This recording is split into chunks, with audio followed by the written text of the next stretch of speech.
40장. 우리가 포로로 잡혀온 지 25년째 되는 해, 예루살렘이 함락된 지 14년째 되는 해의 첫째 달, 그 달 10일, 바로 그날에 여호와의 손이 내 위에 임했고 그가 나를 이스라엘 땅으로 데리고 가셨다. 하나님의 환상 중에 그가 나를 이스라엘 땅으로 데려가서 대단히 높은 산 위에 두셨는데, 그 산 남쪽에 도시처럼 보이는 건물들이 있었다. 하나님께서 나를 그곳으로 데리고 가셨고, 나는 놋과 같은 모양을 한 사람을 보았는데, 그는 모시로 만든 끈과 측량하는 막대기를 손에 들고 건물 입구에 서 있었다. 그 사람이 내게 말했다. 사람아, 내가 네게 보여줄 모든 것들을 네 눈으로 보고 네 귀로 듣고 자세히 주목하여라.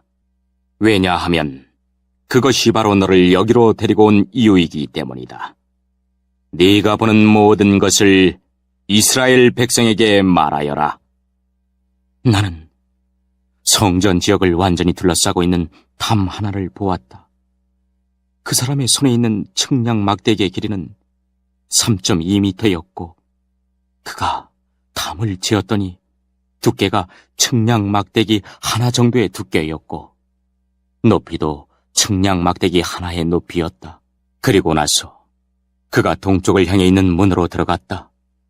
계단을 올라가 문의 입구를 재어보니 그 길이가 측량 막대기 정도의 길이였다. 문지기들을 위한 방들은 측량 막대기 하나 정도의 길이와 너비였고 이 방들 사이의 벽 두께는 2.5m 정도였다. 현관 옆에 있는 문의 입구는 측량 막대기 하나 정도의 두께였다. 그런 다음 그는 출입문에 현관을 지었는데 그 두께는 4m 정도였고 현관 기둥들은 두께가 1m 정도였다. 출입문의 현관은 성전을 향해 있었다. 동쪽 문 안쪽에 양쪽으로 작은 방이 셋씩 있었는데 이 방들은 크기가 모두 같았으며 양쪽에 있는 돌출된 벽면들도 모두 같은 크기였다. 또한 그 사람이 문 입구의 너비를 재었더니 5m였고 길이는 6.5m였다. 각 방 앞에는 높이가 50cm 되는 담이 있었고 각 방의 길이와 너비는 모두 3m였다. 그가 또 한 방의 뒤편 담 꼭대기에서부터 앞쪽 담 꼭대기에 이르는 문을 재었는데 그 거리가 한쪽 난간 입구로부터 다른 쪽 난간 입구까지 12.5m가량이었다. 또 출입문 안쪽을 싸고 있는 돌출된 벽면들을 재었더니 길이가 30m였다. 문의 입구로부터 출입문 현관의 끝까지의 거리는 25m였다. 문 안쪽에 있는 방들과 돌출된 벽과 현관에 모두 창이 있었고 돌출된 벽들의 표면은 종려나무로 장식되어 있었다. 그 뒤 그가 나를 바깥들로 데려갔다. 거기서 나는 여러 개의 방과 성전들을 따라 만들어진 포장된 길을 보았다. 포장된 길을 따라서 방이 30개가 있었다. 포장된 길은 문 양쪽을 따라 연결되어 있었고 그 길이는 문들의 길이와 같았다. 이것은 아래쪽의 길이었다. 그 사람이 바깥 벽에서부터 안쪽 벽까지 길이를 재었더니 두 벽 사이에 있는 바깥들의 길이가 50m였다. 동쪽과 북쪽도 모두 마찬가지였다. 그 사람이 북쪽을 향하면서 바깥들로 이어지는 문의 길이와 너비를 재보았다. 각 면에는 방이 3개씩 있었는데 각 방에 돌출된 벽과 현관은 첫 번째 문과 크기가 똑같았다.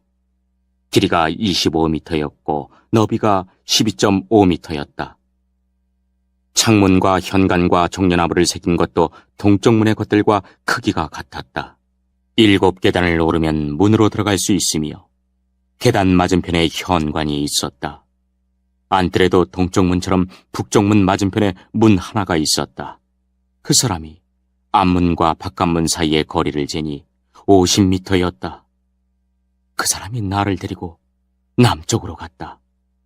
거기에도 남쪽으로 난 문이 있었다. 그가 그 암벽과 현관을 재니 크기가 다른 두 문과 똑같았다. 이 문과 그 현관 양쪽에도 창문이 나 있었는데 다른 문 창문에 있는 것과 같았다. 문의 길이는 25m였고 너비는 12.5m였다. 7계단을 오르면 문으로 들어갈 수 있으며 계단 맞은편에 현관이 있었다. 그 돌출된 벽에는 종려나무가 새겨져 있었다. 안뜰의 남쪽에도 문 하나가 있었는데 그 사람이 그 문과 남쪽 문 사이의 거리를 재니 50m였다.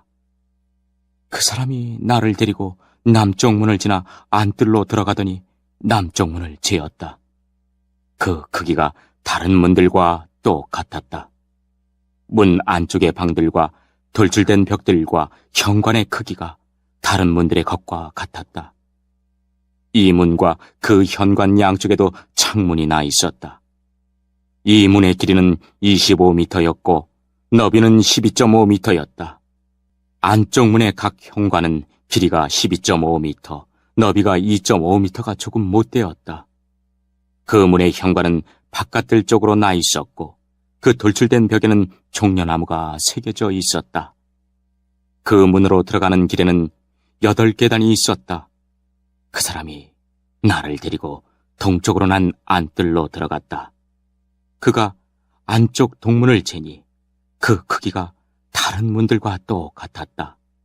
문 안쪽의 방들과 돌출된 벽들과 현관의 크기가 바깥벽의 다른 문들의 것과 같았다. 이 문과 그 현관 양쪽에도 창문이 나 있었다. 이 문의 길이는 25m였고 너비는 12.5m였다. 그 문의 현관은 바깥들 쪽으로 나 있었고 그 암벽에는 종려나무가 새겨져 있었다. 그 문으로 들어가는 길에는 8계단이 있었다. 그 사람이 나를 데리고 북쪽 문으로 들어가더니 북쪽 문을 재었다. 그 크기가 다른 문들과 똑같았다. 문 안쪽의 방들과 돌출된 벽들과 현관의 크기가 바깥벽의 다른 문들의 것과 같았다. 이 문과 그 현관 양쪽에도 창문이 나 있었다. 이 문의 길이는 25m였고 너비는 12.5m였다. 그 문의 현관은 바깥들 쪽으로 나 있었고 그 돌출된 벽에는 종려나무가 새겨져 있었다. 그 문으로 들어가는 길에는 8계단이 있었다. 북쪽 문 곁에는 문이 달린 방이 하나 있었는데 제사장들이 태워서 드리는 번제물을 싣는 방이었다. 그 방 양쪽에는 상이 2개씩 있었는데 그 위에서 태워드리는 번제물과 죄를 씻는 속죄 제물과 허물을 씻는 속건 제물을 잡았다. 현관 바깥 곧 북쪽 문으로 들어가는 양쪽 입구에도 각각 상이 2개씩 있었다. 그렇게 문 이쪽에 상이 4개 있었고 저쪽에도 상이 4개 있었다. 제사장들이 제물을 잡는 상이 모두 8개 있었다. 태워서 드리는 번제물을 바칠 때 쓰는 돌을 깎아 만든 상이 4개 있었다. 이 상들은 각각 길이가 80cm가량, 너비도 80cm가량, 높이가 50cm가량이었다. 그 위에는 제사장들이 태워서 드리는 번제물과 그 밖에 제물을 잡을 때 쓰는 도구들이 놓여 있었다. 방 안 내벽에는 길이가 손바닥 넓이만한 갈고리가 걸려 있었으며 상 위에는 제물로 쓸 고기들이 놓여 있었다. 안뜰에는 방이 2개 있었는데 하나는 북쪽 문 곁에 위치하여 남쪽을 향하고 있었고 다른 방은 남쪽 문 곁에 위치하여 북쪽을 향하고 있었다. 그 사람이 내게 말했다. 남쪽을 향한 이 방은 성전에서 일하는 제사장들의 방이다. 그리고 북쪽을 향한 이 방은 제단에서 일하는 제사장들의 방이다. 그들은 사독의 자손들로서 레위 후손들 가운데 여호와께 가까이 나아가 여호와를 섬길 수 있는 사람들이다. 그가 성전 뜰을 재니 길이가 50m요 너비도 50m인 정사각형이었다. 그리고 제단은 성전 앞쪽에 있었다. 그 사람이 나를 데리고 성전 현관으로 들어가서 현관의 각 벽을 재니 두께가 2.5m였다. 문의 너비는 7m였고 문의 양옆에 있는 벽은 두께가 150cm였다. 현관의 길이는 10m였고 너비는 6m였다. 현관으로 들어가는 길에는 계단이 10개가 있었다. 그리고 벽 곁에는 입구 양쪽으로 기둥이 하나씩 있었다.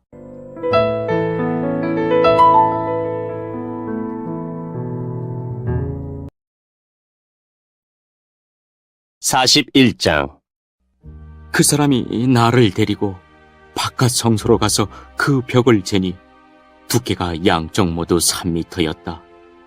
입구의 너비는 5m였고 입구 양쪽 벽의 두께는 각각 2.5m였다.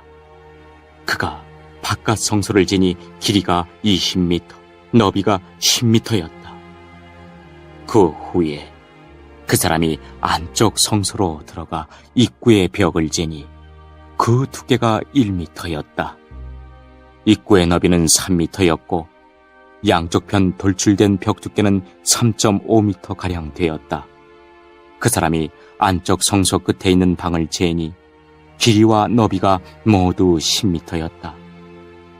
그 사람이 내게 말하기를 이 방이 가장 거룩한 곳인 지성소이다 라고 하였다.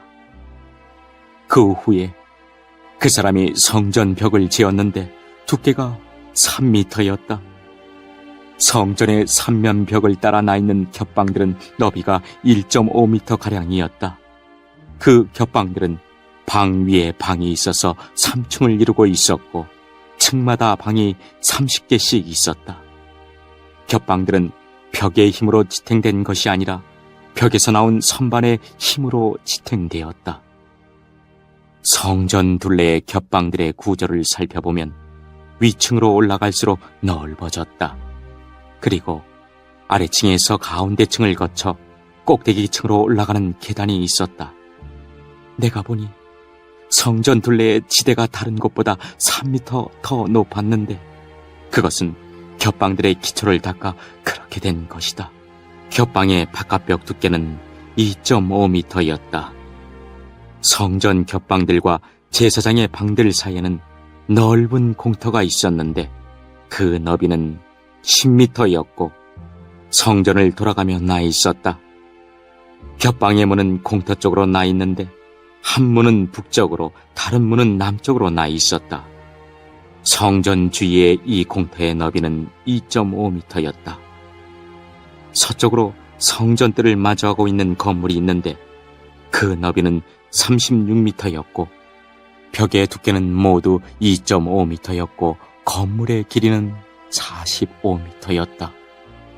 그 사람이 성전을 재었더니 길이가 50m였다. 성전뜰과 건물과 벽을 모두 합한 길이도 50m였다. 성전 동쪽과 그 뜰의 너비도 50m였다. 그 사람이 서쪽으로 성전뜰을 마주하고 있는 건물과 겹방들의 길이를 재니 합해서 50m였다. 바깥 성소, 안쪽 성소, 그리고 뜰을 마주보고 있는 현관, 그리고 문간, 좁은 창문들과 복도에 나무 판자를 대놓았는데 바닥에서 창문이 있는 곳까지 모두 나무 판자를 대놓았다. 안쪽 성소로 들어가는 입구 바깥쪽 위에 그리고 안쪽 성소와 바깥쪽 성소 둘레에도 나무 판자를 대놓았다. 그 나무 판자에는 날개 달린 생물인 구룹과 종려나무의 조각이 있었는데 구룹 사이에 종려나무가 있었고 그룹은 모두 두 얼굴을 가지고 있었다. 하나는 사람의 얼굴이었고 다른 하나는 사자의 얼굴이었는데 각각 종려나무를 바라보고 있었다. 성전 벽 전체가 다 이와 같았다. 성전 바닥부터 문 위까지 성소의 벽마다 종려나무와 날개 달린 생물인 그룹이 조각되어 있었다. 바깥 성소의 벽은 사각형이었다. 가장 거룩한 곳인 지성소의 정면에는 나무 재단처럼 보이는 것이 있었는데 높이는 1.5m가량, 너비는 1m가량이었다. 그 모서리와 받침대와 옆부분은 모두 나무로 되어 있었다. 그 사람이 내게 말했다. 이것은 여호와 앞에 놓는 상이다. 바깥 성소와 안쪽 성소에는 이중문이 나 있었다. 문마다 문짝이 2개 있었고 그것은 밀어서 여는 문이었다.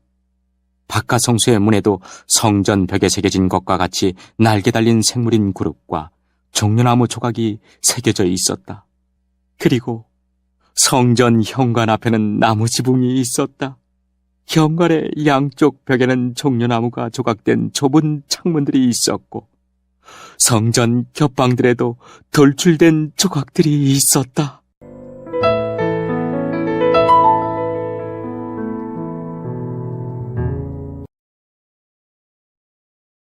42장. 그 사람이 나를 데리고 북쪽 바깥들로 나가 성전뜰 맞은편에 있는 방들로 갔다. 북쪽으로 문이 난 건물을 재니 길이가 50m, 너비가 25m였다. 성전 안뜰에서 10m쯤 되는 지역과 바깥들 돌을 깔아놓은 반대편에는 각각 3층으로 된 복도들이 서로를 향하고 있었다. 방 북쪽으로는 통로가 있는데 너비는 5m, 길이는 50m였으며 문들은 모두 북쪽을 향해 나 있었다. 맨 위층의 방들이 가장 좁았는데 그것은 복도가 차지하는 면적이 1층과 2층보다 3층이 더 넓기 때문이었다. 이 방들은 3층으로 되어 있는데 뜰의 기둥과 같은 기둥이 없기 때문에 맨 위층의 방들은 아래층 방들보다 더 안쪽으로 물려서 좁게 지어졌다. 이 방들과 함께 바깥들과도 나란히 쌓인 담이 있었는데 담의 길이는 25m였다. 바깥들로 향해 나 있는 방들의 길이는 25m였고 성전을 마주보고 있는 방들의 길이는 50m였다. 아래층 방들의 입구는 그 건물의 동쪽 끝에 있어서 뜰에서 방 안으로 들어갈 수 있게 되어 있었다. 바깥들의 벽과 나란히 남쪽에도 방들이 있었는데 이 방들은 성전뜰에 인접해 있었으며 바깥벽을 마주보고 있었다. 그리고 이 방들 앞에는 통로가 있었는데 그 모양이 북쪽의 방들과 같았다. 길이와 너비가 같았고 출입과 모습도 같았다. 모든 방으로 통하는 통로의 동쪽 끝에는 문이 있었다. 그 사람이 내게 말했다. 성전뜰을 마주보고 있는 북쪽과 남쪽 방들은 제사장들의 방인데 여호와께 나아가는 제사장들이 가장 거룩한 제물을 먹는 곳이며 제사장들은 그곳에 가장 거룩한 제물, 곧 곡식 제물과 죄를 씻는 속죄 제물과 허물을 씻는 속건 제물을 놓는다. 그것이 가장 거룩한 장소이기 때문이다. 한번 거룩한 지역 안에 들어가면 제사장들은 그곳에서 봉사할 때 입던 옷을 벗어놓은 뒤에야 성전 바깥들로 나갈 수 있다. 이는 그 옷들이 거룩하기 때문이다. 다른 옷으로 갈아입은 뒤에야 제사장들은 백성들이 있는 곳으로 나갈 수 있다. 그 사람이 성전 안쪽을 다 잰 다음에 나를 데리고 동쪽 문으로 나가서 성전 주변 지역을 쟀다. 그가 자를 가지고 동쪽을 재니 그 자로 250m였다. 북쪽을 재니 북쪽도 250m였다. 남쪽을 재니 남쪽도 그 자로 250m였다. 서쪽으로 돌아가서 서쪽을 재니 그것도 250m였다. 그는 이렇게 성전 사방을 다 재었다. 성전 사방으로 담이 있었는데 그 길이가 250m, 너비도 250m였다. 그 담은 거룩한 성소와 일반 지역을 가르는 담이었다.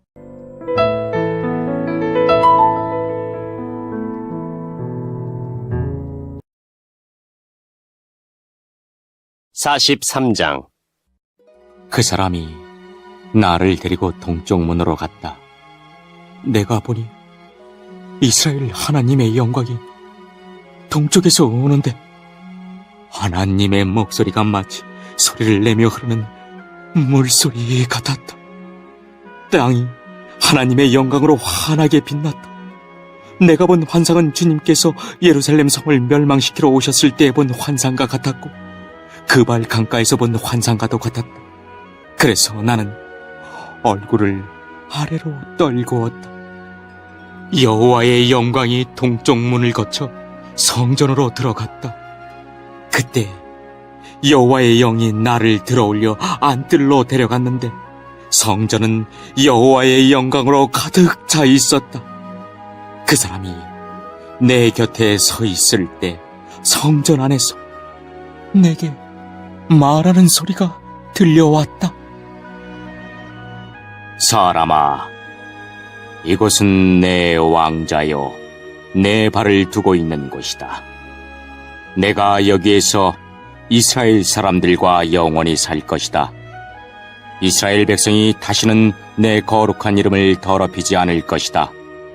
백성이나 왕들이 음란한 짓을 하거나 아니면 산당에서 죽은 왕들의 형상을 섬김으로써 내 거룩한 이름을 더럽히지 않을 것이다. 그들은 자기 문간을 내 성소의 문간과 나란히 만들어 놓고 자기 문설주를 내 문설주와 나란히 만들어 내 거룩한 이름을 더럽혔다. 그래서 내가 진노하여 그들을 멸망시킨 것이다. 자, 이제 그들은 음란한 짓과 죽은 왕들의 형상을 멀리해야 한다. 그러면 내가 그들 가운데서 영원히 살 것이다. 사람아, 이스라엘 백성에게 이 성전에 관해 잘 설명해 주어라. 그러면 그들이 자기 죄를 부끄럽게 여길지 모른다. 그들이 저지른 모든 짓들을 스스로 부끄럽게 여기거든 이 성전의 설계도를 알려주어라. 구조와 출입구들을 가르쳐주고 성전에 관한 모든 도안과 규례와 법에 대해 알려주어라.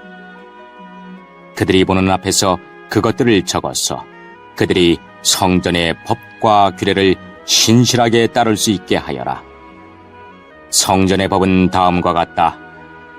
성전이 지어진 산꼭대기 주변 모든 지역은 가장 거룩하다. 이것이 성전의 법이다. 제단의 크기는 다음과 같다. 제단 밑받침의 높이는 60cm이고 그 밑받침의 가장자리 폭도 60cm이며 가장자리를 두르고 있는 턱의 높이는 약 20cm이다.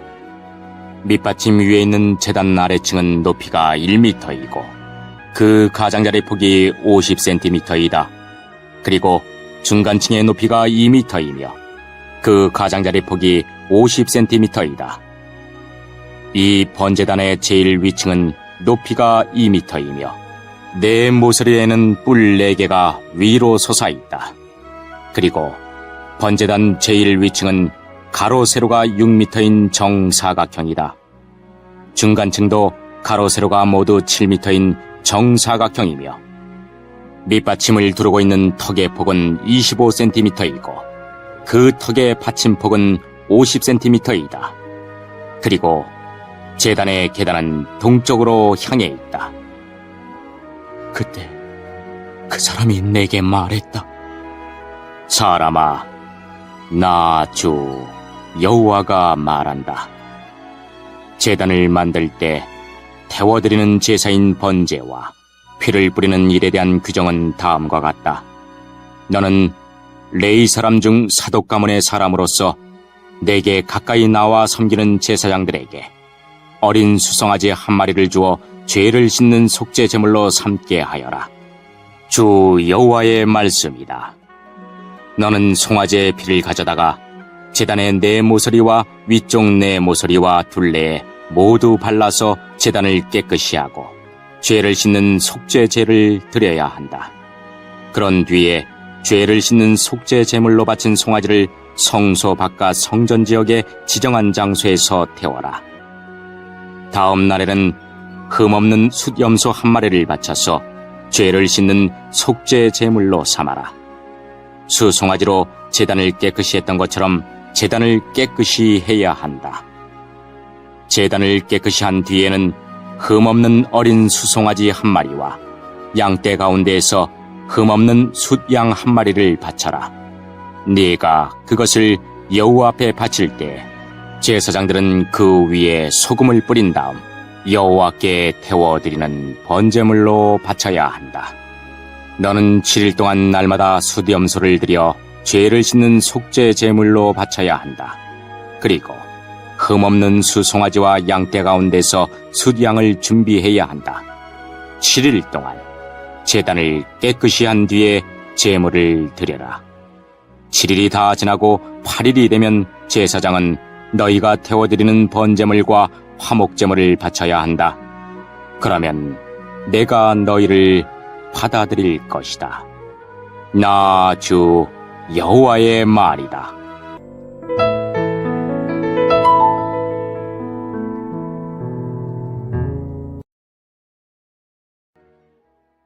(44장) 그 사람이 나를 데리고 성소 바깥 동쪽 문으로 데려갔는데 그 문은 닫혀 있었다.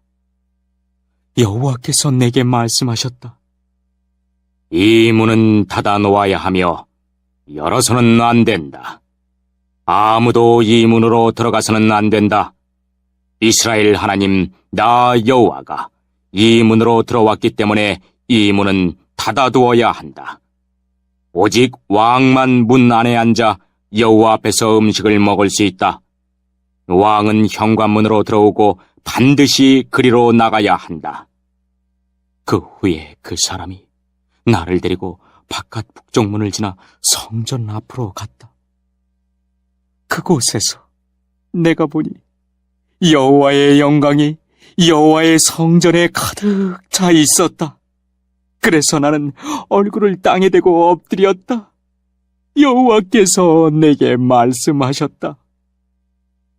사람아, 여호와의 성전에 관한 모든 규례와 법을 말해주겠으니 주의를 기울이고 잘 들어라. 성전으로 들어가는 입구와 성소에서 나오는 출구들을 잘 보아두어라. 너는 반역하는 이스라엘 백성들에게 말하여라. 주 여호와께서 이렇게 말씀하신다. 이스라엘아, 이제 너희의 모든 역겨운 짓들을 그만하여라. 너희는 마음과 몸에 할례를 받지 않은 외국인들을 내 성소에 데려왔고 음식과 기름과 피를 내게 바칠 때 그들을 성소에 있게 하여 내 성전을 더럽히고 내 언약을 깨뜨렸다. 또 너희는 내 거룩한 물건인 성물을 함부로 다루었다. 그것들을 다루어서는 안 될 사람들에게 너희의 의무를 맡겼다. 몸과 마음에 할례를 받지 않은 외국인들은 내 성소에 들어올 수 없다. 심지어 이스라엘 백성 가운데 사는 외국인들도 들어올 수 없다. 이스라엘이 나를 버리고 우상을 따를 때 레위 사람들도 내게서 떠났기 때문에 레위 사람들은 그들이 저지른 죄의 책임을 지고 심판을 받아야 한다. 그들은 내 성소에서 성전 문들을 지키고 성전 안에서 일을 하였다. 백성들이 바치는 태워드리는 번제물이나 그 밖의 제물을 잡고 백성 앞에 서서 시중을 들었다. 그러나 그들은 백성들이 우상을 섬기는 것을 도왔고 이스라엘 백성이 죄를 짓게 하였으므로 그들의 지은 죄의 책임을 면치 못할 것이다. 그들은 제사장으로서 내게 나와 나를 섬기지 못할 것이며 나의 거룩한 물건인 성물들이나 가장 거룩한 제물인 지성물에도 접근하지 못할 것이다. 그들이 저지른 모든 역겨운 짓 때문에 그들은 부끄러움을 당할 것이다. 그래도 나는 그들에게 성전을 돌보는 일과 그 안에서 이루어지는 일들을 맡길 것이다. 이스라엘이 나를 버렸을 때 레위 사람 중 사독의 자손인 제사장들은 성소의 모든 규정들을 성실하게 수행하였기 때문에 내게 가까이 나와 나를 섬기게 될 것이다. 그들은 내 앞에서 기름과 희생제물의 피를 바칠 수 있을 것이다.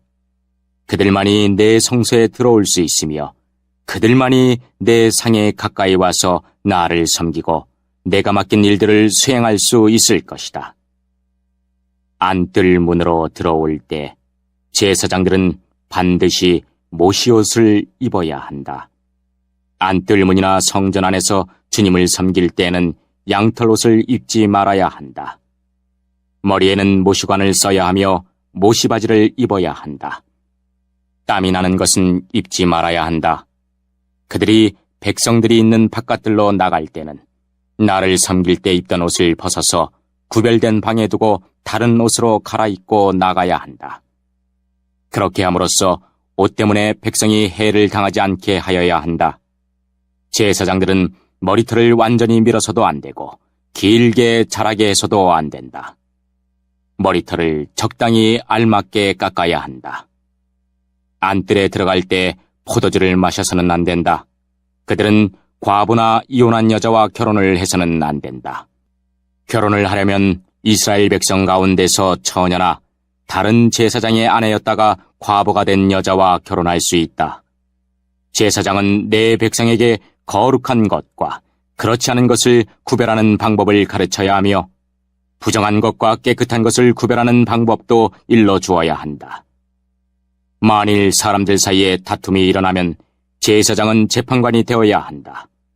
그들은 판단을 내릴 때 내 규정들을 따라야 한다. 그리고 제사장은 내 특별한 절기를 지킬 때마다 내 율법과 규례를 따라야 하며 안식일을 거룩하게 지켜야 한다. 제사장은 죽은 사람을 가까이하여 자기 몸을 더럽혀서는 안 된다. 그러나 죽은 사람이 친척일 때, 곧 그의 아버지나 어머니, 아들이나 딸, 형제, 그리고 결혼하지 않은 누이일 때에는 가까이 할 수 있다. 그때 제사장은 자기 몸을 다시 깨끗하게 한 후 7일을 기다려야 한다. 그런 뒤에 성소의 안뜰로 들어가 제사장의 임무를 수행할 때 그는 먼저 자신을 위해 죄를 씻는 속죄 제물을 바쳐야 한다. 나 주 여호와의 말이다. 내가 바로 제사장들의 유일한 재산이다. 너희는 이스라엘 가운데서 제사장들에게 땅을 주어 재산을 삼게 해서는 안 된다.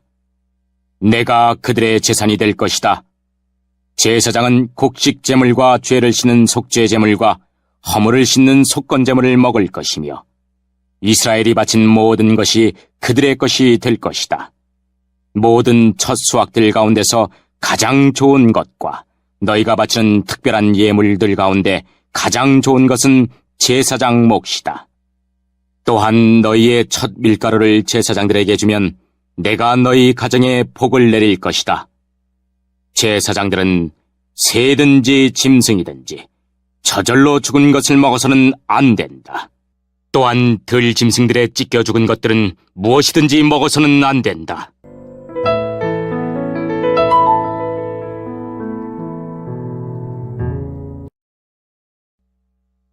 (45장) 너희 이스라엘 지파들이 제비를 뽑아 땅을 나누어 가질 때에는 한 구역을 여호와께 드려라.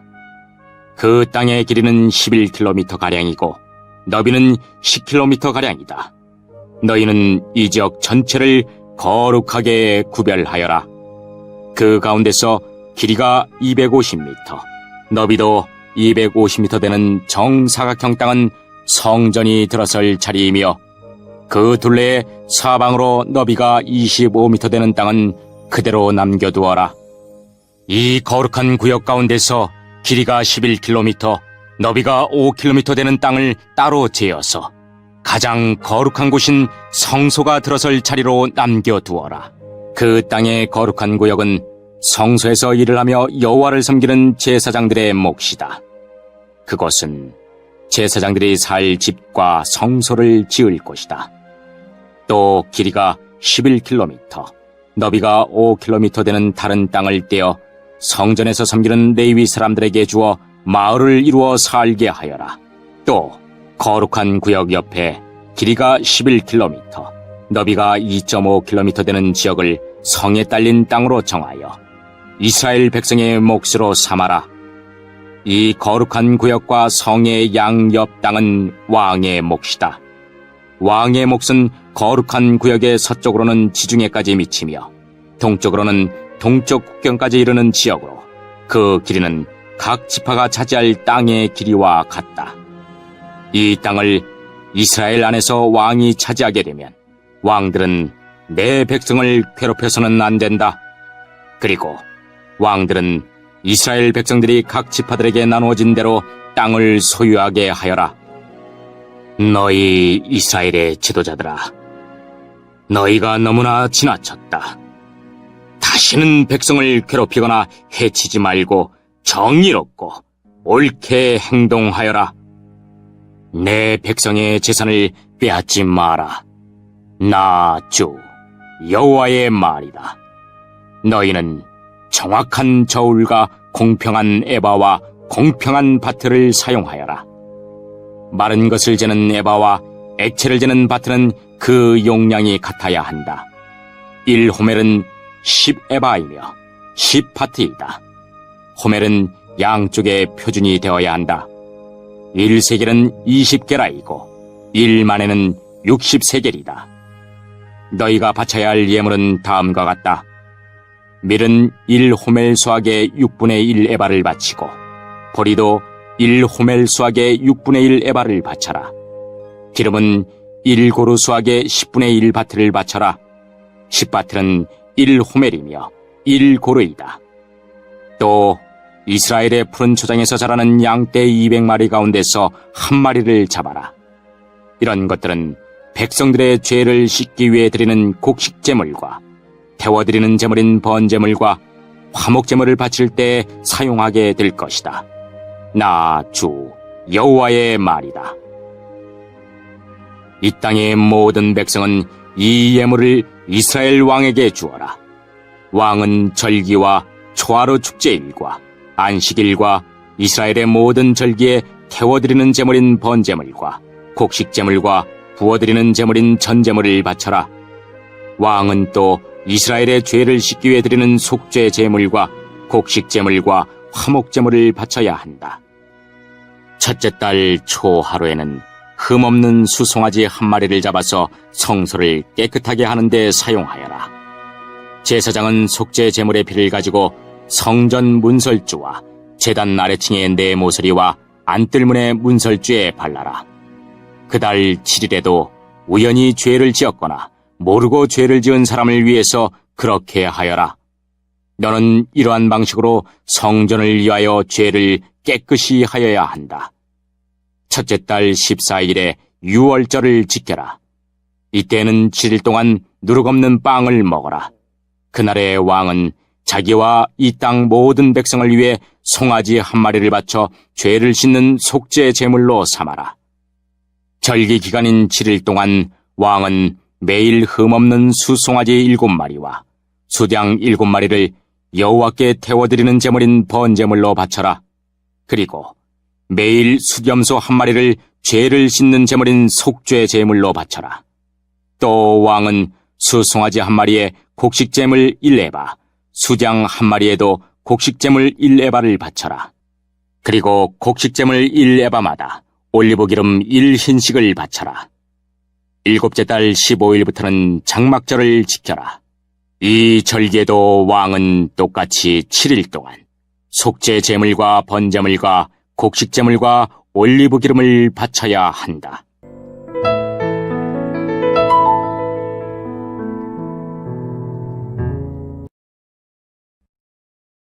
46장. 나 주 여호와가 이렇게 말한다. 동쪽을 향하고 있는 안쪽 정원의 문은 일하는 6일 동안은 닫아두었다가 안식일과 초하루 축제일에는 열어라. 왕은 바깥 통로를 지나 현관으로 들어와서 문기둥 곁에 서 있고 제사장은 왕을 대신하여 태워드리는 제물인 번제물과 화목제물을 바쳐라. 왕은 그동안 문 입구에서 경배한 후에 밖으로 나갈 것이며 문은 저녁까지 닫지 마라. 이 땅 백성도 안식일과 초하루 축제일에 문 입구에 서서 여호와 앞에 경배하여라. 안식일에 왕이 여호와께 바쳐야 할 번제물은 흠없는 어린 양 6마리와 흠없는 숫양 1마리이다. 숫양 1마리와 함께 드리는 곡식 제물의 양은 1레바이다. 하지만 어린 양들과 함께 드리는 곡식 제물은 그가 원하는 만큼 바칠 수 있다. 그리고 이 경우 곡식 1레바를 바칠 때마다 올리브 기름 1흰도 함께 바쳐라. 초하루 축제일에는 모두 흠없는 수송아지 1마리와 흠없는 어린 양 6마리와 흠없는 숫양 1마리를 바쳐라. 수송아지 1마리와 함께 드리는 곡식 제물의 양은 1레바이다. 숫양 1마리의 경우도 마찬가지이다. 하지만 어린 양을 드릴 경우 곡식 제물의 양은 그가 원하는 만큼 바칠 수 있다. 그리고 이 경우 곡식 1레바를 바칠 때마다 올리브 기름 1흰도 함께 바쳐라. 왕은 성전에 들어올 때 현관으로 들어오고 나갈 때도 그곳으로 나가거라. 이 땅 백성이 절기를 맞아 여호와 앞에 나아올 때 북쪽 문으로 들어온 사람은 남쪽 문으로 나가고 남쪽 문으로 들어온 사람은 북쪽 문으로 나가거라. 누구든지 같은 문으로 들어와서 같은 문으로 나가면 안 되고 반드시 들어온 문과 반대되는 쪽으로 나가야 한다. 왕은 백성들과 함께 들어왔다가 그들과 함께 나가거라. 절기들과 특별한 날들에는 밀가루 1레바를 곡식 제물로 바치되 수송아지 1마리와 함께 바쳐라. 그리고 숫양 1마리에도 밀가루 1레바를 곁들여 바쳐라. 하지만 어린 양을 드릴 때는 드리고 싶은 만큼 곡식 제물을 바칠 수 있다. 곡식 1레바를 바칠 때마다 올리브 기름 1흰도 함께 바쳐라. 왕이 여호와께 번제물이나 화목제물을 바치고자 할 때에는 왕을 위해 동쪽 문을 열어놓아야 한다. 왕은 안식일에 하듯이 번제물과 화목제물을 바치고 나갈 것이며 왕이 나가면 문을 닫아야 한다. 너희는 매일 아침마다 1년 된 흠없는 어린 양을 여호와께 태워드리는 번제물로 바쳐라. 또 아침마다 곡식제물과 함께 어린 양을 바쳐라. 어린 양을 바칠 때에는 밀가루 6분의 1레바와 기름 3분의 1 흰을 함께 바쳐라. 이것이 여호와께 바칠 곡식 제물이며 지금부터 영원히 지켜야 할 규정이다. 그러므로 제사장은 언제나 이와 같이 어린 양과 곡식 제물과 올리브 기름을 번제물로 바쳐라. 왕이 자기 아들에게 땅을 선물로 주면 그 땅은 그 아들의 자손의 것이 되어 그들 가족의 재산이 될 것이다. 그러나 왕이 자기 종에게 땅을 선물로 주면 그 땅은 자유의 해까지만 그 종의 것이 되고 그 뒤에는 다시 왕의 것이 된다. 왕의 땅은 오직 왕의 아들에게만 주어진다.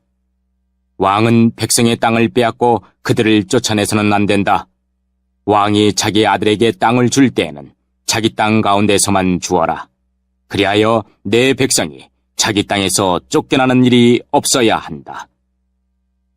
그때 그 사람이 나를 데리고 문 곁에 있는 통로를 지나 제사장들이 사용하는 거룩한 방으로 들어갔는데 그 방은 북쪽을 향해 있었다. 그곳에서 그는 내게 서쪽 끝에 있는 한 곳을 보여주었다. 그 사람이 내게 말했다. 이곳은 제사장이 허물을 씻는 제물인 속건 제물과 죄를 씻는 제물인 속죄 제물을 삶고 곡식 제물을 굽는 곳이다.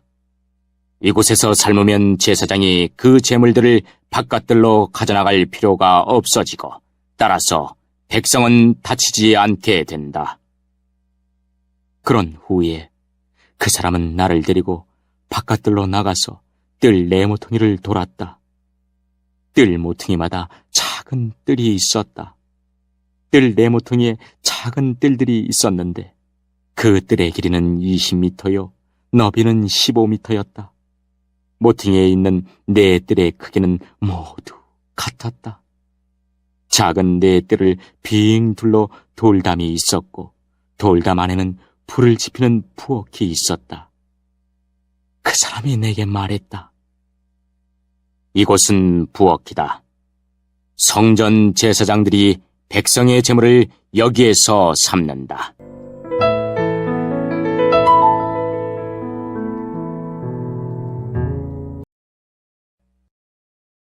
(47장) 그 사람이 나를 데리고 성전 출입문으로 갔다. 내가 보니 성전 문지방 아래로부터 물이 나와 성전 동쪽을 향해 흐르다가 성전 남쪽 끝, 곧 제단 남쪽으로 흘러내리고 있었다. 그 사람이 나를 데리고 북쪽문을 지나 동쪽문 바깥으로 갔다. 내가 보니 그 물이 남쪽으로부터 흘러내리고 있었다.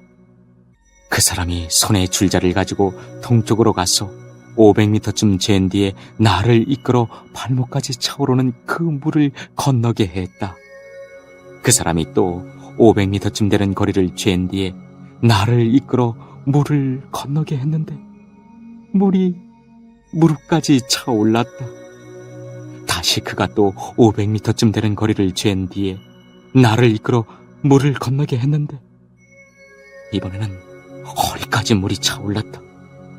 다시 그가 500m쯤 되는 거리를 쟀는데 이번에는 그 물이 걸어서는 건널 수 없고 헤엄을 쳐야만 건널 수 있는 강이 되었다. 그 사람이 내게 물었다. 사람아, 이것이 보이느냐? 그런 뒤에 그 사람이 나를 데리고 강 언덕으로 다시 올라갔다. 그곳에 도착하여 보니 강 양쪽에 나무가 무척 많이 있었다. 그 사람이 내게 말했다. 이 물이 동쪽 지역으로 흘러서 아라바로 내려갔다가 사해로 흘러들어가면 사해 물은 맑은 물이 될 것이다. 이 강이 흐르는 곳마다 온갖 생물들이 살게 될 것이다. 사해 주변에 물고기들이 살게 될 것이니 이는 이 물이 흘러가는 곳마다 짠물이 변하여 민물이 되기 때문이다. 이 물이 흐르는 곳마다 생물이 번성할 것이다. 바닷가에는 어부들이 많이 모여들 것이며 엔게디부터 에네글라임까지 모두 그물 치는 곳이 될 것이다. 마치 지중해의 물고기 종류처럼 이곳에도 물고기 종류가 수없이 많아질 것이다. 하지만 늪과 갯벌은 살아나지 못하고 소금 땅이 될 것이다. 그 강 언덕 양편에는 온갖 종류의 과일나무가 자랄 것이며 그 잎사귀가 시들지도 않고 열매가 떨어지지도 않을 것이다. 물이 성수에서부터 흘러나와 과일나무들을 적시기 때문에 나무들이 달마다 열매를 맺을 것이다. 나무 열매는 식량으로 쓰고 나무 잎사귀는 약으로 쓸 것이다. 주 여호와께서 말씀하셨다. 이스라엘의 12지파에게 나눠줄 땅의 경계선들은 다음과 같다. 요셉 지파에게는 2몫이 주어진다. 땅을 나눌 때는 공평하게 똑같이 나누어야 한다. 이 땅은 내가 너희 조상에게 주기로 약속한 땅이므로 이 땅은 너희의 영원한 재산이 될 것이다. 땅의 경계선은 다음과 같다.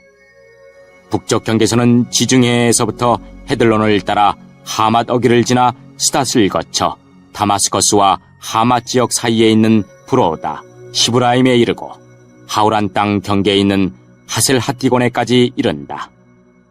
이렇게 북쪽 경계선은 지중해에서부터 하살레논까지 이르는데 이 경계선은 하맛과 다마스커스 사이에 있다. 동쪽 경계선은 하우란과 다마스커스 사이에서 시작하여 길르앗과 이스라엘 땅 사이의 요단강을 지나 사해 옆에 다말까지 이른다. 이것이 동쪽 경계선이다.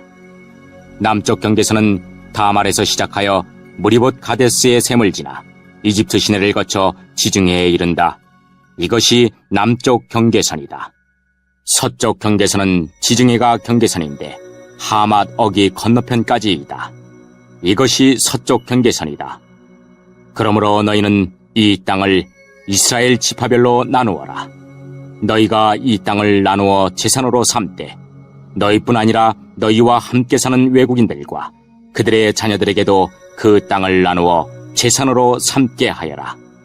너희는 그 외국인들을 이스라엘에서 태어난 사람과 똑같이 여겨 이스라엘 지파들과 함께 땅을 나누어야 한다.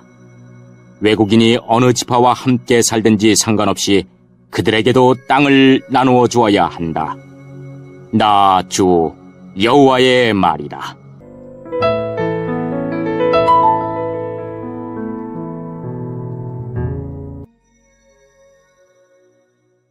48장. 지파들의 이름은 다음과 같다. 단의 몫은 북쪽 경계선에서 시작하여 헤들론 길을 따라 하맛 어귀를 지나 다마스커스 북쪽 경계에 있는 하살에논까지, 곧 하맛의 경계까지 이르는 동쪽에서부터 서쪽까지의 땅이다. 아셀의 몫은 단 지파를 경계선으로 해서 동쪽에서 서쪽까지이다. 납달리의 몫은 아셀 지파를 경계선으로 해서 동쪽에서 서쪽까지이다. 므낫세의 몫은 납달리 지파를 경계선으로 해서 동쪽에서 서쪽까지이다. 에브라임의 몫은 므낫세 지파를 경계선으로 해서 동쪽에서 서쪽까지이다. 루벤의 몫은 에브라임 지파를 경계선으로 해서 동쪽에서 서쪽까지이다. 유다의 몫은 루벤 지파를 경계선으로 해서 동쪽에서 서쪽까지이다. 너희는 유다 지파를 경계선으로 해서 동쪽에서 서쪽까지의 몫을 거룩한 지역으로 지정하여 특별한 예물로 바쳐야 한다. 그 너비는 12.5km이고 동쪽에서 서쪽까지의 길이는 다른 지파들의 몫과 똑같고 이 지역 한가운데에는 성전을 세워야 한다. 너희가 나 여호와께 바쳐야 할 특별한 땅은 길이가 12.5km이고 너비가 5km이다. 이 땅은 제사장들을 위해 마련한 거룩한 몫이 될 것이다. 북쪽으로는 길이가 12.5km, 서쪽으로는 너비가 5km, 동쪽으로도 너비가 5km, 남쪽으로는 길이가 12.5km이다. 그리고 그 한가운데에 여호와의 성전이 있어야 할 것이다. 이 땅은 거룩하게 구별된 제사장들인 사독의 자손들을 위한 몫이다. 이스라엘 백성이 나를 저버렸을 때 그들과 함께 나를 저버린 레위 사람들과는 달리 사독 자손들은 나를 저버리지 않았기 때문이다. 그러므로 이 땅 가운데서 특별히 구별된 몫은 그들에게 특별한 선물로 가장 거룩한 몫이 될 것이며 레위 지파의 땅과 경계선을 맞댈 것이다. 제사장들의 땅 경계선을 따라서 레위 사람들에게도 땅을 주어야 할 것이다. 그 길이는 12.5km이고 너비는 5km이다. 전체의 길이는 12.5km이고 전체의 너비는 5km이다. 레위 사람은 이 땅을 팔아서도 안 되고 바꾸어서도 안 된다.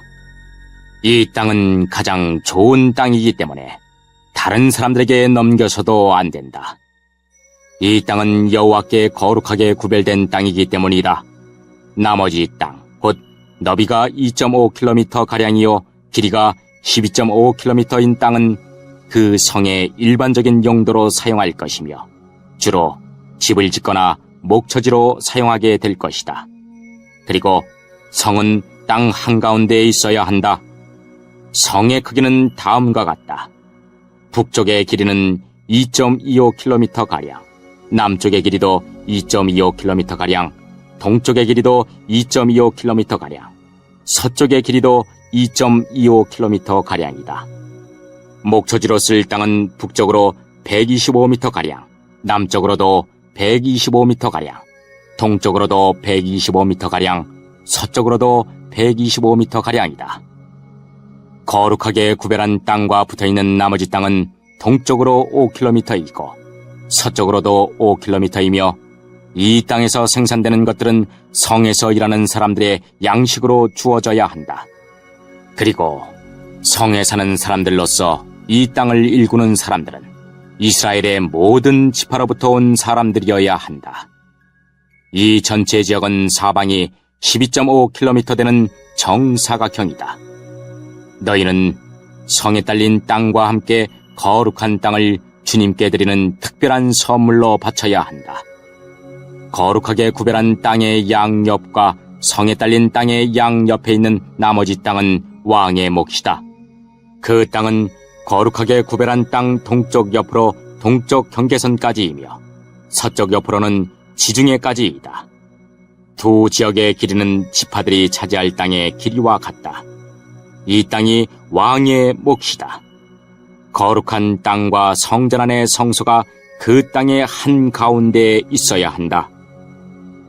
레위 사람의 땅과 성에 딸린 땅은 왕의 몫으로 돌아갈 땅 중간에 자리 잡게 된다.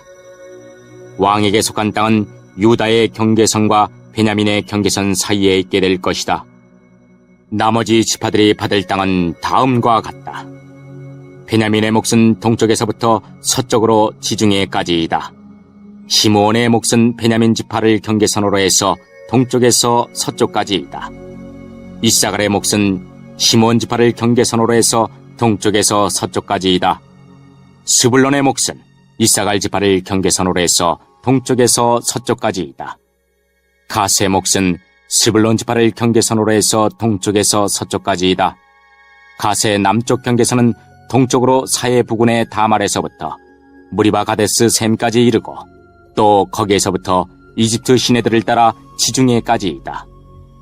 이것이 너희가 제비를 뽑아 이스라엘 지파들 사이에 나누어야 할 땅이다. 이 땅들이 그 지파들의 몫이다. 나 주 여호와의 말이다. 성의 문은 다음과 같다. 북쪽 성벽의 길이는 2.5km가량이다. 북쪽의 문은 모두 3개가 있는데 그 이름은 르우벤문, 유다문, 레이문이다. 성문의 이름은 이스라엘 지파의 이름에서 따온 것이다. 동쪽 성벽의 길이는 2.5km가량이다. 동쪽의 문은 모두 3개가 있는데 그 이름은 요셉문, 베냐민문, 단문이다. 남쪽 성벽의 길이는 2.5km가량이다. 남쪽의 문은 모두 3개가 있는데 그 이름은 시므온문, 이사갈문, 스불론문이다. 서쪽 성벽의 길이도 2.5km가량이다. 서쪽의 문도 모두 3개가 있는데 그 이름은 감문, 아셀문, 납달리문이다. 이렇게 성의 둘레는 9km가량이다. 그때부터 이 성의 이름은 여호와께서 거기에 계시다라는 뜻의 여호와 삼마가 될 것이다.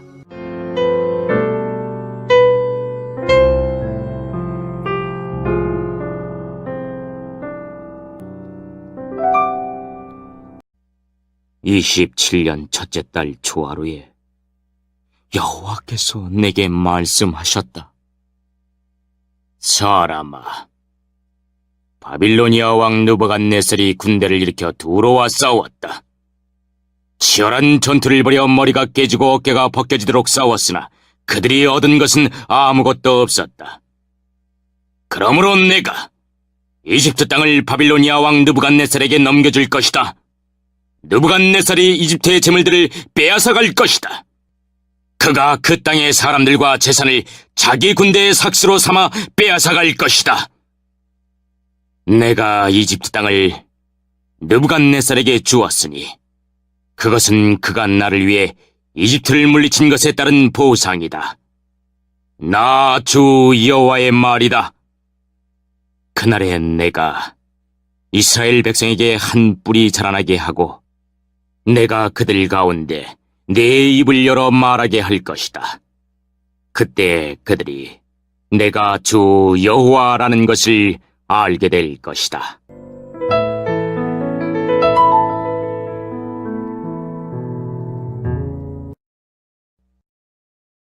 (30장) 여호와께서 내게 말씀하셨다.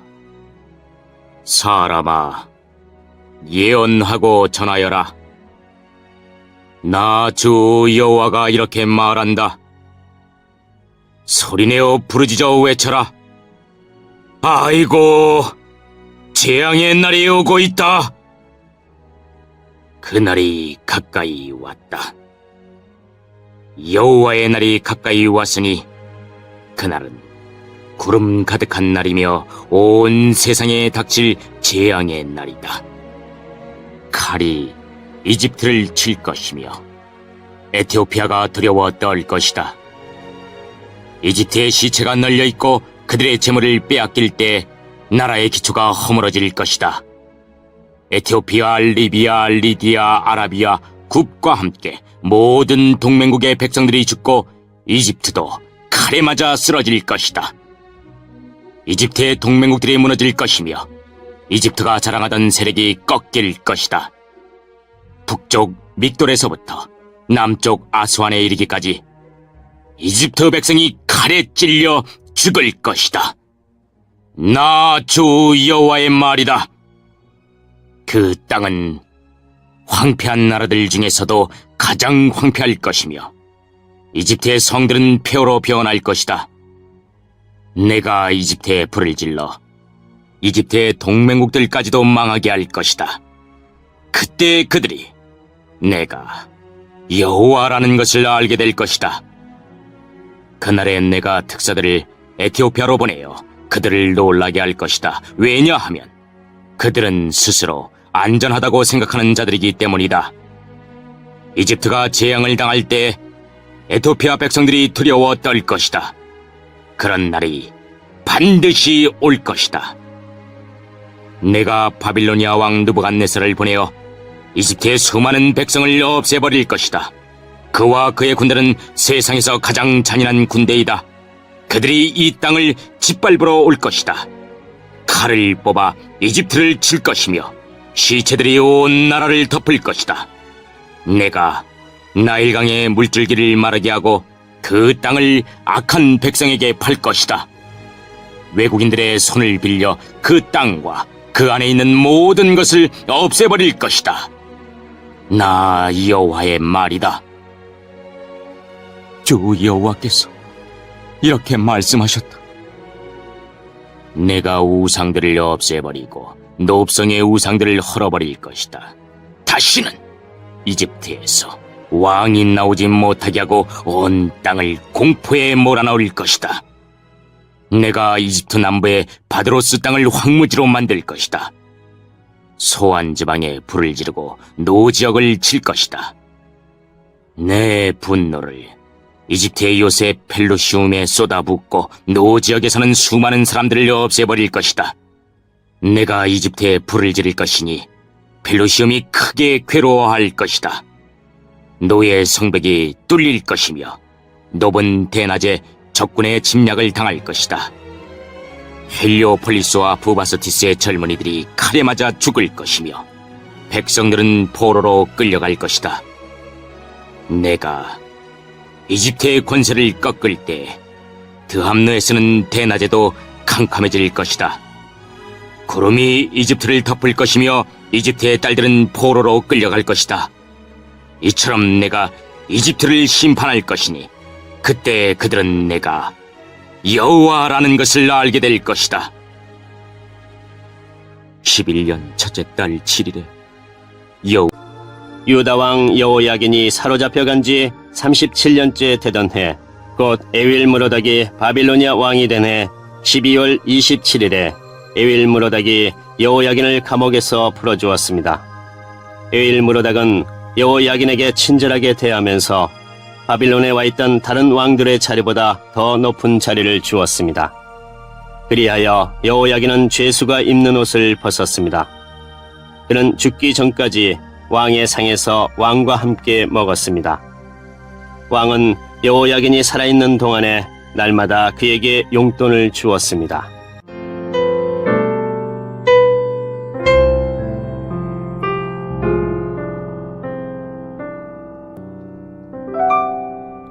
한 12째 달 25일에 바빌로니아 왕이 되어 다스리기 시작한 에윌무로닥이 유다 왕 여호야긴을 감옥에서 풀어주고 그의 머리를 들게 하였습니다.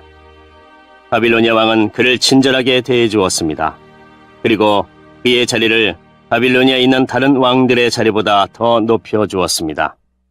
또 그의 죄수복을 벗게 하고 남은 생애 동안 항상 바빌로니아 왕의 식탁에서 밥을 먹게 하였습니다. 그가 먹는 음식은 날마다 바빌로니아 왕의 지시를 따라 받는 음식으로서 죽는 날까지 끊이지 않았습니다.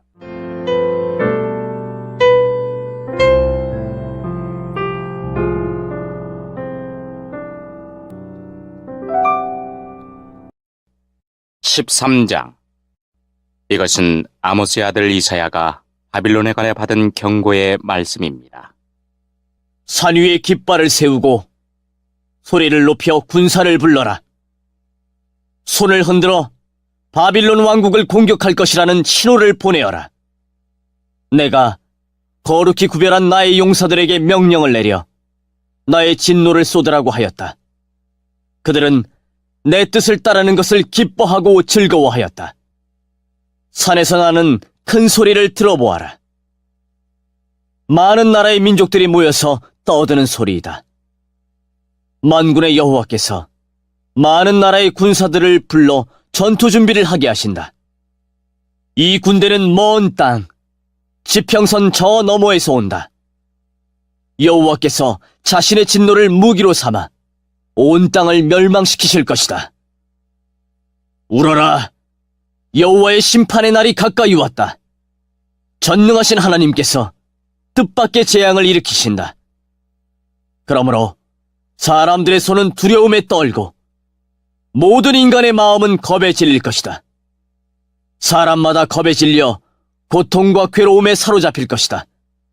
그들이 아기를 낳는 여자처럼 고통을 당할 것이며 겁에 질려 얼굴이 붉어진 채 놀라서 서로 쳐다볼 것이다. 보아라! 여호와께서 심판하실 날이 다가온다. 그날은 무시무시한 날이며 하나님께서 진노하시는 날이다. 하나님께서 땅을 황무지로 만드시고 땅 위에 있는 죄인들을 멸망시키신다. 하늘의 별들이 그 빛을 발하지 못하고 해가 떠도 어둡고 달이 떠도 밝지 않을 것이다. 내가 세상의 악을 심판하고 악한 사람의 죄를 심판하겠다. 거만한 사람의 교만을 꺾고 폭력을 일삼는 사람의 거만을 낮추겠다. 사람을 찾기가 순금을 찾기보다 어려울 것이며 오빌의 좋은 금보다 사람의 수가 더 적을 것이다. 내가 하늘을 진동시키고 땅을 흔들어 놓겠다. 만군의 여호와께서 크게 노하시고 그 진노가 불타는 날에 이 일이 이루어질 것이다. 사람들이 쫓기는 사슴처럼 도망칠 것이며 모는 사람이 없는 양떼같이 달아날 것이다. 각자 자기 백성에게로 돌아가며 각자 자기 땅으로 도망칠 것이다. 그러나 눈에 띄는 사람마다 모두 창에 찔릴 것이요 붙잡힌 사람마다 칼에 죽을 것이다. 어린아이들은 부모가 보는 앞에서 메어 쳐져 갈기갈기 찢겨지고 집에 있는 것은 모두 빼앗기고 아내들은 겁탈을 당할 것이다. 보아라! 내가 메대 군대를 일으켜 그들을 치게 하겠다. 그들은 은혜도 관심이 없고 금도 좋아하지 않는다. 그들은 젊은이들을 활로 쏘아 죽이고 갓난아기들을 가엾게 여기지 않고 아이들을 불쌍히 여기지 않는다. 바빌론이 전에는 가장 아름다운 나라여서 갈대아 사람들의 자랑거리였으나 하나님께서 소돔과 고모라처럼 바빌론을 멸망시키실 것이다. 그곳에는 영원히 사람이 살지 못하며 다시는 사람이 머무르지 못할 것이다. 아라비아 사람도 거기에는 천막을 치지 않으며 목자들도 거기에서는 양을 치지 않을 것이다. 오직 들짐승들만 거기에 살며 사람이 살던 집에는 부엉이들이 가득할 것이다. 타조들이 거기에 살고 들염소들이 거기서 뛰놀 것이다. 그 성 안에서는 승냥이들이 울부짖고 화려했던 궁전 안에서는 늑대들이 찢어댈 것이다. 바빌론의 끝이 가까워 온다. 이제 바빌론의 때가 다 끝났다.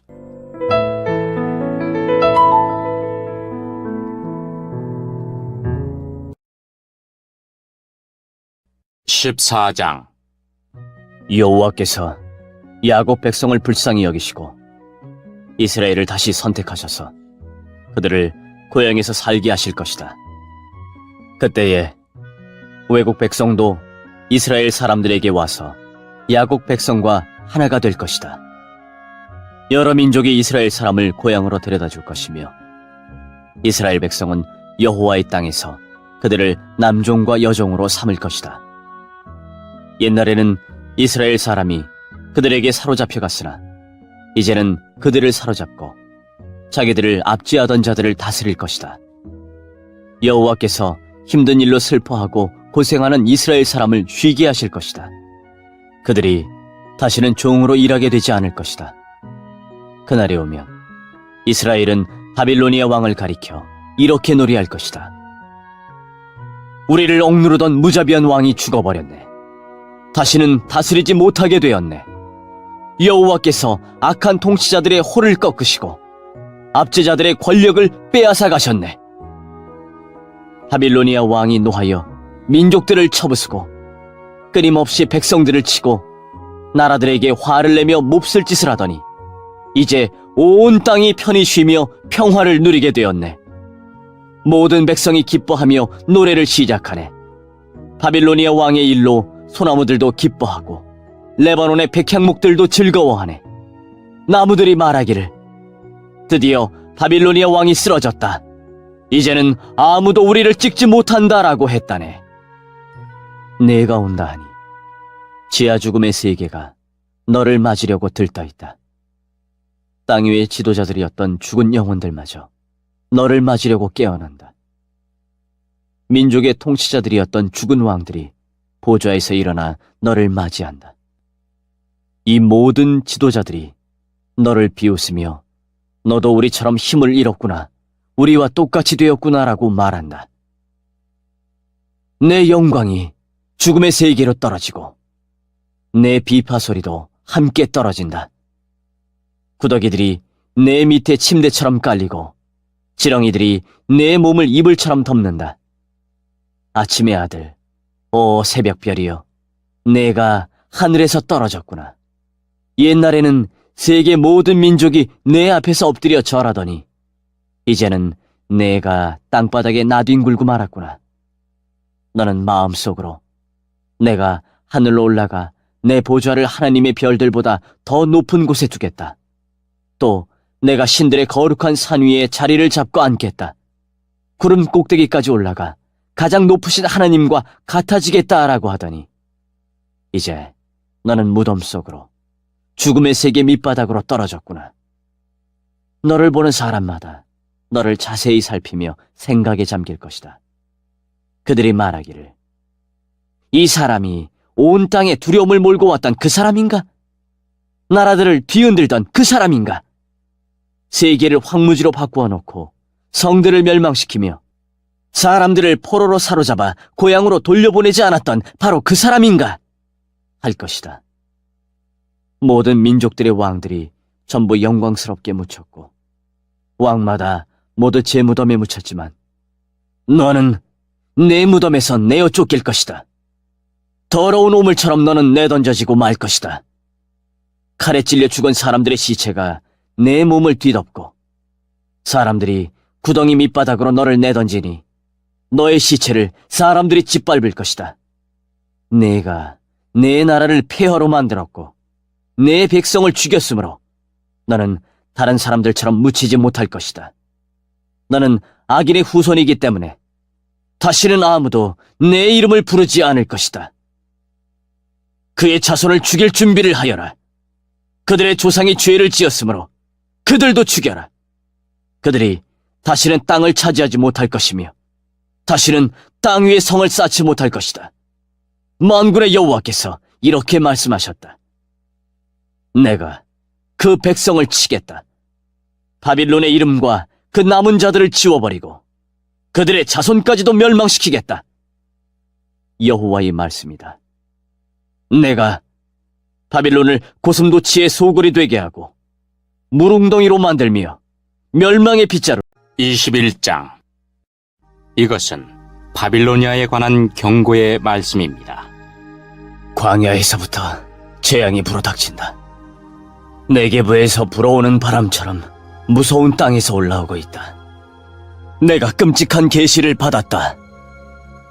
반역자들이 반역하고 약탈하는 사람이 약탈한다. 엘라마 공격하여라. 메대야, 성을 에워싸라. 저 성 안의 모든 신음소리를 내가 그치게 하겠다. 그 무서운 계시로 인해 산모가 아기를 낳을 때 겪는 고통처럼 온몸이 견딜 수 없이 아팠다. 내가 들은 것 때문에 무서웠고 내가 본 것 때문에 두려움에 떨었다. 나의 마음은 갈피를 잡지 못하고 겁에 질렸다. 기분 좋은 저녁이 공포의 밤으로 변했다. 상을 차려놓아라. 자리를 깔고 먹고 마셔라. 지도자들아, 일어나라. 방패에 기름을 발라라. 주께서 내게 이처럼 말씀하셨다.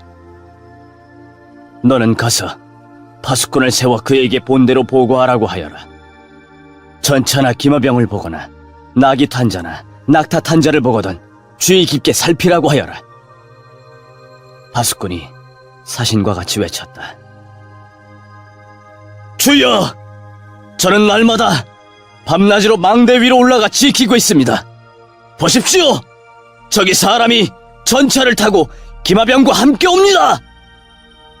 파수꾼이 다시 외쳤다. 바빌론 성이 포위당했다! 무너졌다! 바빌론의 우상들이 모두 땅에 떨어져 깨져버렸다! 내 백성이 타작마당의 곡식처럼 으깨졌다. 내 백성아, 나는 만군의 여호와 이스라엘의 하나님께 들은 것을 그대로 너희에게 전한다. 이것은 두마에 관한 경고의 말씀입니다. 누가 나를 세일에서 부른다. 파수꾼아, 아침이 오려면 얼마나 더 있어야 하느냐? 파수꾼아, 밤이 지나가려면 얼마나 더 있어야 하느냐? 파수꾼이 대답한다. 아침이 오지만 다시 밤이 될 것이다. 물어볼 것이 있거든 다시 와서 물어보아라. 이것은 아라비아에 관한 경고의 말씀입니다. 드단에서 온 상인들이 아라비아의 사막에서 밤을 지샜다. 대마 사람들아, 여행하느라 지친 사람들에게 먹을 것과 마실 것을 주어라. 그들은 칼을 피해 도망하는 사람들이었다. 칼이 그들을 치리하고 활이 그들을 쏘아 맞추려 한다. 그들은 전쟁이 치열해져서 도망다니는 신세가 되었다. 주께서 내게 이처럼 말씀하셨다. 1년이 지나지 않아서 게달의 모든 영광이 사라질 것이다. 이 1년은 품꾼이 정해놓고 일하는 햇수와 같다. 그때에 활을 쏘는 사람이 얼마 남지 않을 것이며 게달의 용사 가운데 남는 사람이 매우 적을 것이다. 여호와 곧 이스라엘의 하나님께서 말씀하셨다.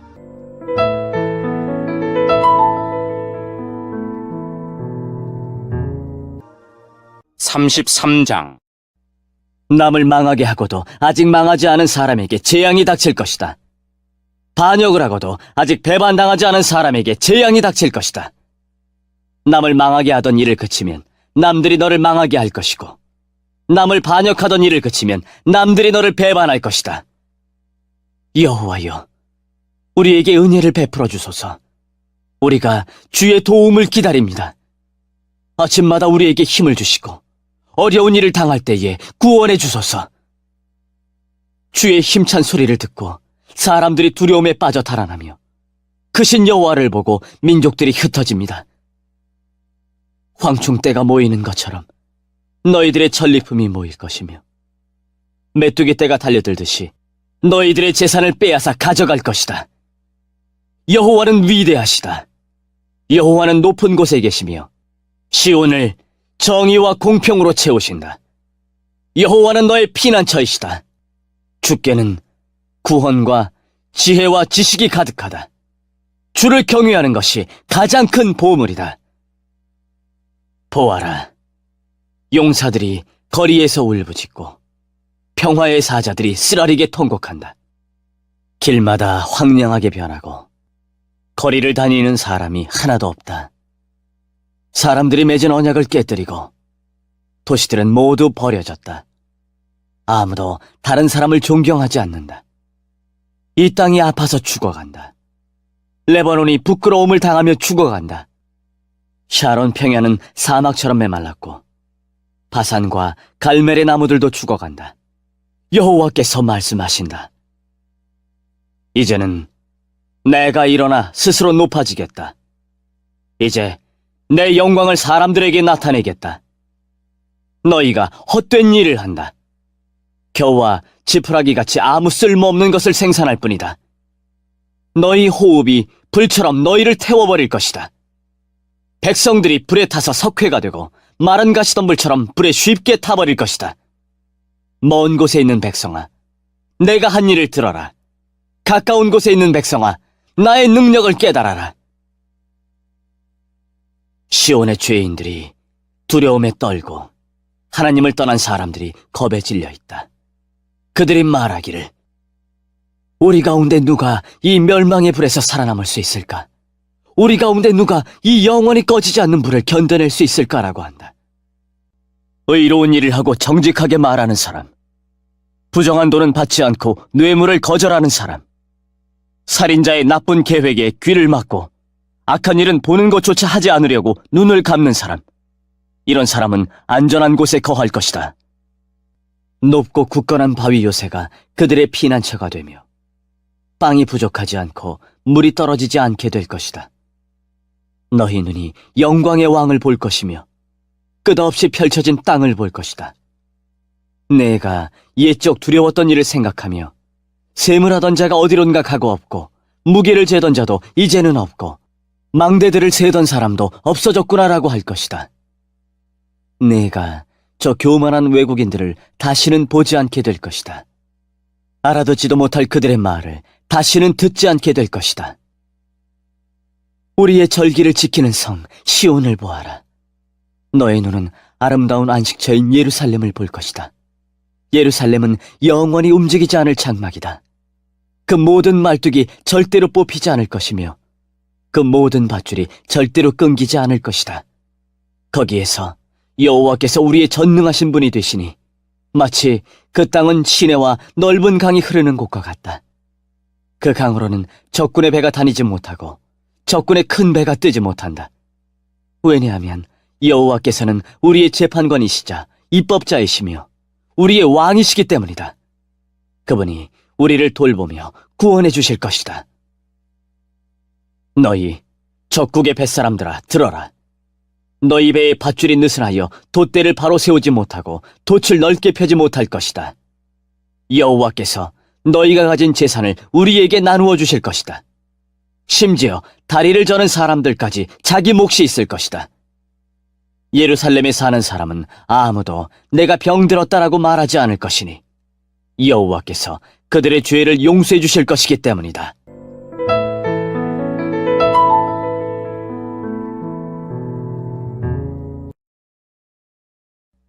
(34장) 온 땅의 민족들아, 가까이 와서 들어라. 세계와 그 안에 있는 모든 것들아, 귀를 기울여라. 여호와께서 모든 민족에게 진노하시고 그들의 모든 군대에 대해 노하셨다. 주께서 그들을 완전히 멸망시켜 없애버리실 것이다. 그들의 시체가 밖으로 내던져지고 그 시체에서 악취가 올라오며 피가 산 아래로 흘러내릴 것이다.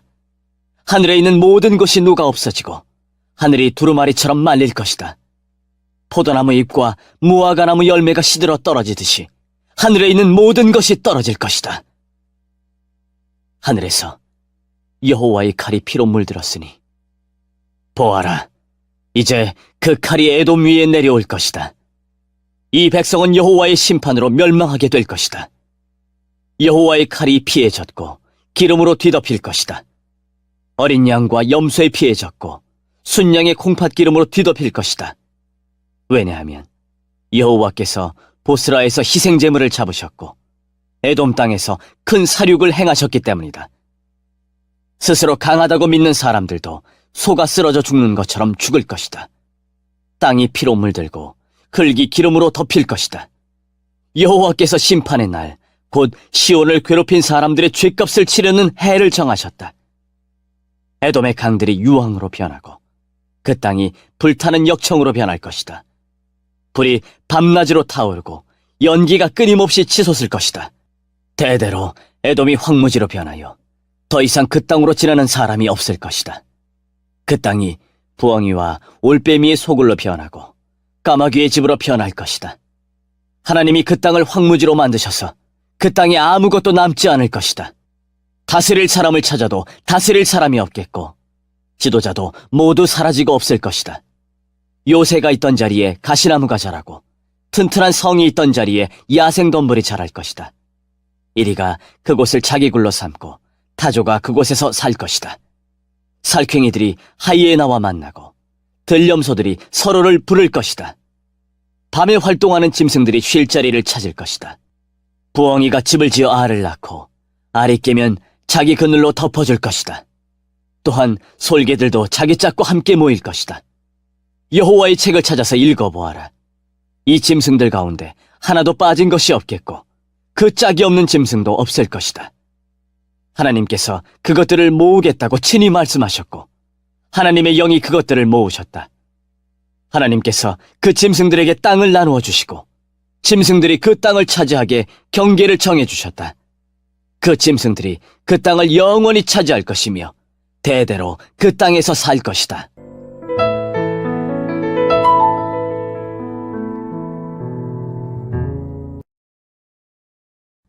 (35장) 광야와 메마른 땅이 기뻐하며 사막이 꽃을 피울 것이다.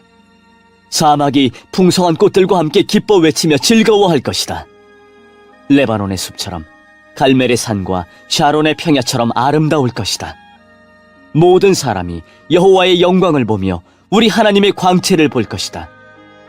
약한 손을 강하게 하고 떨리는 무릎을 굳세게 하여라. 마음에 근심하는 사람에게 일러주어라. 굳세어라. 두려워하지 마라. 보아라. 너희 하나님이 오신다. 하나님이 너희의 원수를 심판하실 것이며 그들이 행한 대로 갚아주실 것이다. 오셔서 너희를 구해주실 것이다. 그때에 보지 못하는 사람이 다시 보고 듣지 못하는 사람이 다시 들을 것이다. 다리를 저는 사람이 사슴처럼 뛰고 말을 못하던 사람이 기쁨으로 노래할 것이다. 광야에 샘물이 흐르고 메마른 땅에 시냇물이 흐를 것이다. 불타는 사막이 연못으로 변하고 마른 땅이 물을 뿜어내는 샘으로 변하며 이리가 살던 곳에 풀과 갈대와 왕골이 자랄 것이다. 사막이었던 땅에 큰 길이 날 것이며 그 길은 거룩한 길이라 불릴 것이다. 악한 백성은 그 길로 다니지 못하고 오직 의로운 백성만 다닐 수 있을 것이다. 어리석은 사람도 그 길을 밟지 못할 것이다. 거기에는 사자가 없고 사나운 짐승이 다니지 못할 것이다.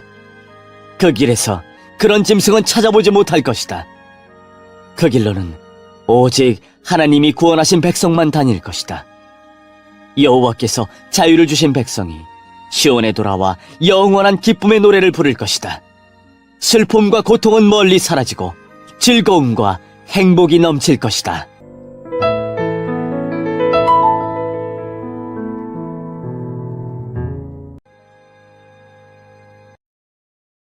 (5장) 벨사살 왕이 귀한 손님 1000명을 불러서 큰 잔치를 베풀어 그들과 함께 술을 마셨습니다. 벨사살은 술을 마시다가 명령을 내려 그의 아버지 느부갓네살이 예루살렘 성전에서 가져온 금잔과 은잔들을 가져오게 했습니다. 이는 왕과 지방 장관들과 왕비들과 후궁들이 그 잔으로 술을 마시도록 하기 위해서였습니다. 예루살렘에 있는 하나님의 성전에서 가져온 금잔들을 내어오자 왕과 그의 귀한 손님들과 왕비들과 후궁들이 그 잔으로 술을 마셨습니다. 그들은 술을 마시면서 금과 은과 놋새와 새와 나무와 돌로 만든 신들을 찬양했습니다. 바로 그때 사람의 손가락이 나타나더니 촛대 맞은편 왕궁 석고벽 위에 글자를 쓰기 시작했습니다. 왕은 그 손가락이 글자를 쓰는 것을 보았습니다. 왕은 두려움에 사로잡혀 얼굴이 창백해지고 다리에 힘이 없어져 무릎이 후들후들 떨렸습니다. 왕은 점성가들과 주술사들과 점쟁이들을 불러오게 하였습니다. 왕이 바빌론의 지혜자들에게 말했습니다. 누구든지 이 글을 읽고 그 뜻을 내게 풀어주는 사람에게 자주색 옷을 입혀주고 목에는 금사슬을 걸어주고 이 나라에서 셋째가는 통치자로 삼겠다. 왕의 지혜자들이 모두 왔으나 그 글자를 읽거나 그 뜻을 설명할 수 있는 사람은 아무도 없었습니다. 벨사살 왕이 더욱 두려워하여 얼굴이 더 창백해졌고 손님들도 당황하였습니다. 그때 왕의 어머니가 왕과 귀한 손님들의 떠드는 소리를 듣고 연회장으로 들어와서 이렇게 말했습니다. 왕이시여, 만수무강하십시오. 두려워하지 마시고 얼굴에서 근심을 거두십시오. 왕의 나라에 거룩한 신들의 영을 받은 사람이 있습니다. 그는 왕의 아버지 때에 신들의 지혜와 같은 지혜와 명철을 보여준 사람입니다. 선왕이신 느부갓네살 왕은 그 사람을 마술사, 점성가, 주술가와 점쟁이들의 우두머리로 세우셨습니다. 제가 말하는 사람은 다니엘입니다. 느부갓네살 왕은 그에게 벨드사살이라는 이름을 지어주셨습니다. 그는 매우 총명하며 지식과 통찰력을 가진 사람입니다. 그는 꿈과 비밀을 말할 수 있고 아무리 어려운 문제라도 풀 수 있습니다. 다니엘을 부르십시오. 벽 위의 글자가 무슨 뜻인지 그가 왕에게 설명해 줄 것입니다. 다니엘이 부름을 받아 왕 앞에 나왔습니다. 왕이 그에게 물었습니다. 내 이름이 다니엘이냐? 내가 내 부왕이 유다에서 데려온 포로 가운데 한 사람이냐? 네 안에 신들의 영이 있다는 말을 들었다. 네가 매우 총명하며 지식과 통찰력이 있다는 말도 들었다. 내가 지혜자들과 마술사들을 불러 벽 위에 적힌 이 글자를 읽고 그 뜻을 말해보라고 했으나 아무도 설명하지 못했다. 그런데 너는 해석을 잘하고 어려운 문제도 잘 푼다고 들었다. 그러니 벽 위에 적힌 글을 읽고 설명해 보아라. 네가 그렇게만 할 수 있다면 내가 네게 자주색 옷을 입혀주고 목에는 금사슬을 걸어주고 이 나라의 셋째가는 통치자로 삼아주겠다. 다니엘이 왕에게 대답했습니다. 선물은 왕이 가져가시고 상도 다른 사람에게 주십시오. 하지만 나는 왕을 위해 벽 위에 글을 읽고 그 뜻을 풀어드리겠습니다. 왕이시여, 지극히 높으신 하나님께서 왕의 아버지 느부갓네살을 위대하고 강한 왕으로 만드셨습니다. 하나님께서 그에게 큰 권세를 주셨기 때문에 백성들과 나라들과 각기 다른 말을 쓰는 모든 사람이 느부갓네살 왕을 무서워했습니다. 그는 마음대로 사람을 죽이기도 하고 살리기도 했으며 높이기도 하고 낮추기도 했습니다. 하지만 느부갓네살 왕은 너무 높아지고 교만해졌습니다. 그래서 왕의 보좌에서도 쫓겨나고 누리던 영광도 빼앗겼습니다. 느부갓네살 왕은 사람들에게서 쫓겨나 그 마음이 들짐승처럼 되어 들나귀처럼 살며 소처럼 풀을 먹었고 몸은 이슬로 젖었습니다. 그러다가 비로소 지극히 높으신 하나님께서 인간의 나라를 다스리신다는 것과 하나님의 마음에 드는 사람에게 그 나라를 주신다는 것을 알게 되었습니다. 느부갓네살의 자손인 벨사살 왕이시여, 왕께서는 이 모든 일을 알면서도 마음을 낮추지 않으셨습니다. 오히려 하늘의 주를 거스르고 주의 성전에 있던 잔들을 가져오게 하여 귀한 손님들과 왕비들과 후궁들과 함께 그 잔으로 술을 마셨습니다. 그리고 왕은 왕의 생명과 왕이 하시는 모든 일을 다스리시는 하나님을 섬기지 않고 은과 금과 놋새와 새와 나무와 돌로 만든 신들을 찬양하였습니다. 보지도 못하고 듣지도 못하고 아무것도 깨닫지 못하는 그것들은 참 신이 아닙니다. 그래서 하나님께서 이 손을 보내셔서 벽에 글자를 쓰게 하신 것입니다. 벽에 적힌 글자는 메네, 메네, 데겔, 바르신입니다. 그 뜻은 이렇습니다. 메네는 하나님께서 왕의 나라의 끝날을 정하셨다는 뜻입니다. 데겔은 왕이 저울 위에 달리셨는데 무게가 모자란다는 뜻입니다. 바르신은 왕의 나라가 나뉘었다는 뜻입니다. 왕의 나라는 메대와 페르시아 사람들에게 넘어갈 것입니다.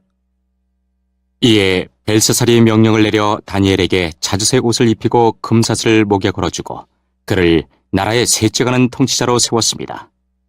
바로 그날 밤에 바빌로니아의 왕 벨사살이 죽임을 당했습니다. 메대 사람 다리오가 새 왕이 되었습니다. 다리오의 나이는 62세였습니다.